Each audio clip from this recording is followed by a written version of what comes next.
E se eu te dissesse que Maria, a mãe de Jesus, esteve grávida de Jesus durante uma década? Sim, durante 10 longos anos.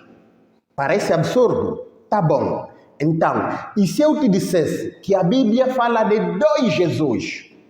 Ou melhor, se eu te dissesse que o Jesus apresentado no Evangelho de Mateus é diferente do Jesus apresentado no Evangelho de Lucas? Também parece absurdo? Ok, vou só dar mais uma alternativa. E se eu te dissesse que Jesus nasceu 2 vezes?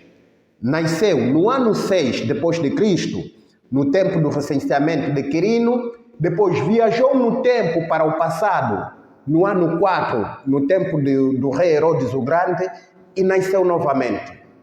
Se isso também te parece absurdo, já não há alternativa possível. Pois é, se você considera a Bíblia como um livro inspirado por Deus e, portanto, um livro inerrante e infalível, e ainda conhecer um pouco da antiguidade clássica, especialmente da história do Império Romano, quando você tenta conciliar os relatos do nascimento de Jesus que aparecem no Evangelho de Mateus com o relato do nascimento de Jesus que aparece no Evangelho de Lucas, você terá de aceitar uma dessas 3 opções. Ou então terás de assumir que a Bíblia não é um livro inspirado por Deus, coisa nenhuma, mas sim uma construção teológica puramente humana, com histórias inventadas por homens para alcançar objetivos teológicos bem definidos. No final deste vídeo, eu te apresento a verdade chocante sobre os relatos do nascimento de Jesus, apresentados pelos escritores de Mateus e de Lucas, e você entenderá o porquê das contradições absurdas entre os 2 evangelhos. Hoje vamos provar, através da história e da lógica simples, que os relatos do nascimento de Jesus, que constam nos evangelhos de Mateus e de Lucas, não são factos históricos, mas criações e invenções dos escritores para cumprimento de agendas teológicas, para encaixar Jesus de Nazaré no cumprimento de profecias messiânicas. Se você ainda acredita que a Bíblia é inerrante e infalível, até nos detalhes científicos e históricos, este vídeo vai abalar essa tua certeza. Vai abalar essa tua certeza. Pega o teu café, larga a tua fé, abre a tua mente e viaja comigo no tempo até Belém da Judeia do 1º século. Mas se prepara, pois passaremos uma temporada em Nazaré da Galileia. Para você que é novo no canal, eu sou o professor Domingos Simão, o parteiro da razão, e você é bem-vindo ao canal. Inscreva-se no canal, ative o sininho para receber notificações sempre que publico um vídeo novo, deixe aquele like maroto, compartilhe o vídeo com os amigos e principalmente aqueles que são crentes, e não esqueça, comente sempre que puder para que eu possa saber que este vídeo agregou algum valor em você. Agora vamos à exposição dos relatos dos 2 escritores. Mateus, capítulo 2, versos 1 a 23, diz que José, padrasto de Jesus, e Maria, mãe de Jesus, moravam em Belém, uma cidade da província da Judeia, a sul de Israel. E é na cidade de Belém que Jesus nasce no tempo do rei Herodes o Grande. Herodes, quando se apercebeu que nasceu um menino que seria rei dos judeus, segundo as profecias, matou milhares de crianças inocentes de Belém da Judeia na tentativa de matar Jesus. Mas antes disso, Deus avisa José em sonho para fugir com Jesus, para evitar a morte do menino Jesus. José foge para o Egito com o menino Jesus, tendo assim Jesus escapado da morte nas mãos de Herodes através da fuga para o Egito. Quando regressam do Egito, instalam-se primeiro em Nazaré, com medo de que talvez ainda pudesse existir homens em Belém querendo matar Jesus.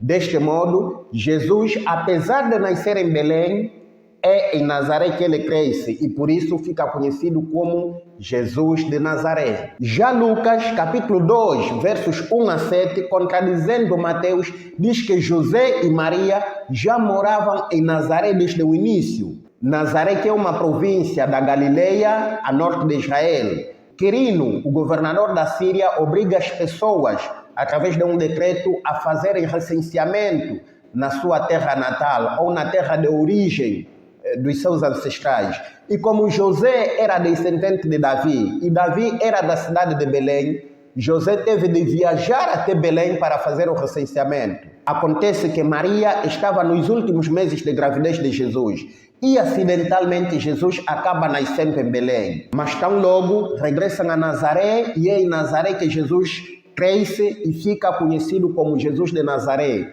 apesar de ter nascido em Belém. O relato do nascimento de Jesus por Lucas não é cheio de ação nem sanguinário como se fosse um filme de Hollywood. Não há perseguição, matança de crianças inocentes, não há fuga para o Egito, como o relato de Mateus. Aqui tudo é na paz e no amor. Se considerarmos cada um dos relatos individualmente, até passa, até está tudo bem, não teria nenhuma contradição, se considerarmos individualmente. Mas se compararmos o relato de Mateus com o relato de Lucas, encontraremos graves problemas. E vamos esquecer as contradições mínimas. Vamos esquecer que numa das narrativas, José e Maria moram em Belém e noutra moram em Nazaré. Vamos esquecer que numa narrativa houve perseguição e matança de crianças inocentes, fuga para o Egito, e noutra tudo na paz e no amor. Vamos esquecer tudo isso. O grande problema nessa história, e que é o foco do nosso vídeo, é o facto de Herodes o Grande morrer no ano 4 a.C., e o recenseamento de Quirino ocorrer no ano 6 depois de Cristo. E você vai me perguntar, e qual é o problema disso, parteiro? O grande problema é que entre esses dois eventos existe uma diferença de uma década, 10 longos anos. Logo, é temporalmente impossível Jesus nascer no tempo de Herodes o Grande e simultaneamente no ano de recenseamento de Quirino. E se você chegou até aqui, parabéns. Você escolheu a pílula vermelha e merece a verdade nua e crua. Crua e nua. E acho que agora estamos em condições de te dizer o porquê que os evangelhos de Mateus e de Lucas apresentam disparidades gritantes nos seus relatos sobre o nascimento de Jesus. A verdade é que os evangelhos de Mateus e de Lucas foram escritos há mais de 40 anos após a morte de Jesus. Seus escritores, que não foram nem Mateus nem Lucas, mas pessoas anônimas, não estavam tentando escrever uma narrativa histórica. Eles não tinham nenhum compromisso, nem com a verdade, nem com a mentira, mas somente com a teologia. Eles estavam construindo uma narrativa teológica.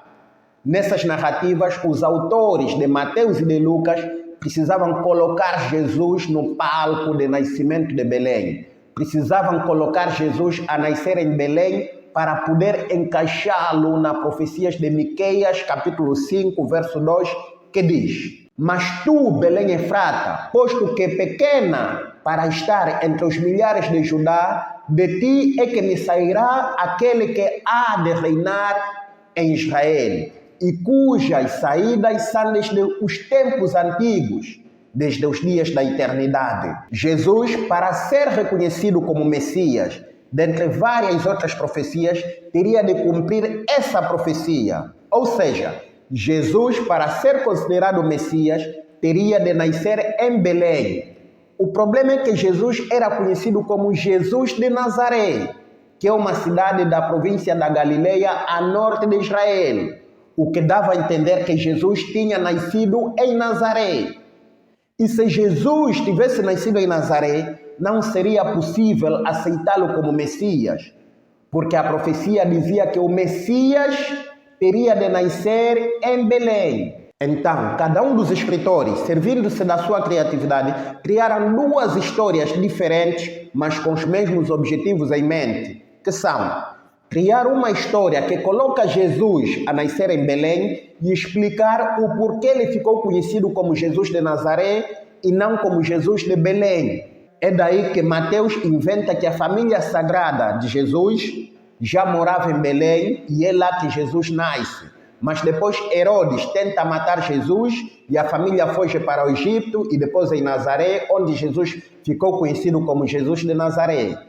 A história envolve a perseguição de Jesus, matança de crianças inocentes e fuga para o Egito. Com essa história, o autor de Mateus mata 3 coelhos com uma só cajada.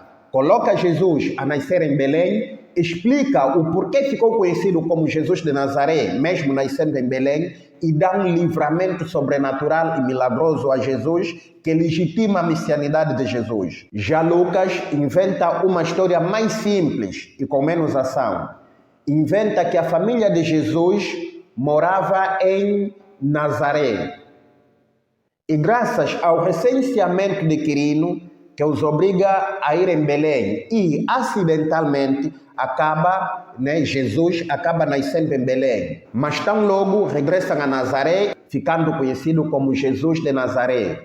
Lucas também cumpre o objetivo principal, coloca Jesus a nascer em Belém e explica o porquê ficou conhecido como Jesus de Nazaré. A verdade é que os escritores de Mateus e de Lucas não faziam ideia, não tinham em mente que este livro mitológico seria assim tão famoso e chegaria até os nossos tempos, onde tem críticos, né? Hoje temos arqueologia, temos ciências que têm como objetivo procurar os documentos antigos. Eles não faziam ideia, então eles faziam na maior liberdade possível. Nunca pensaram que seriam apanhados e nem tinham a noção que seus relatos inventados perdurariam milênios. Essa noção não tinham. Agora, raciocina comigo. Se a narrativa do nascimento de Jesus, a principal figura do cristianismo, é uma construção teológica e não um fato histórico, como podemos confiar que a Bíblia seja infalível e inerrante em outros pontos? A fé pode ser cega, mas os fatos são bem visíveis e eles não mentem. A Bíblia não é infalível nem inerrante. Ela possui contradições gritantes que desmentem a sua inspiração divina. Se você gostou desse conteúdo, deixe o teu like, compartilhe o vídeo com aquele parente que diz que a Bíblia nunca erra e inscreva-se no canal para mais vídeos semelhantes a esse. Comenta aí, considerando a Bíblia como literatura infantil, conforme ela é de facto, e se você tivesse a responsabilidade de reescrevê-la, que hipótese você escolheria? Faria as alterações para colocar Maria grávida por 10 anos? Colocaria Jesus a viajar no tempo e, portanto, ter 2 nascimentos? Ou eliminarias uma das narrativas para dar sentido ao relato?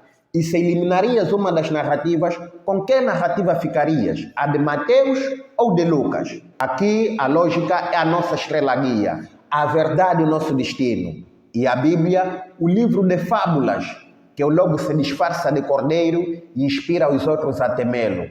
Até o próximo vídeo, aquele fortíssimo abraço, pois eu fui.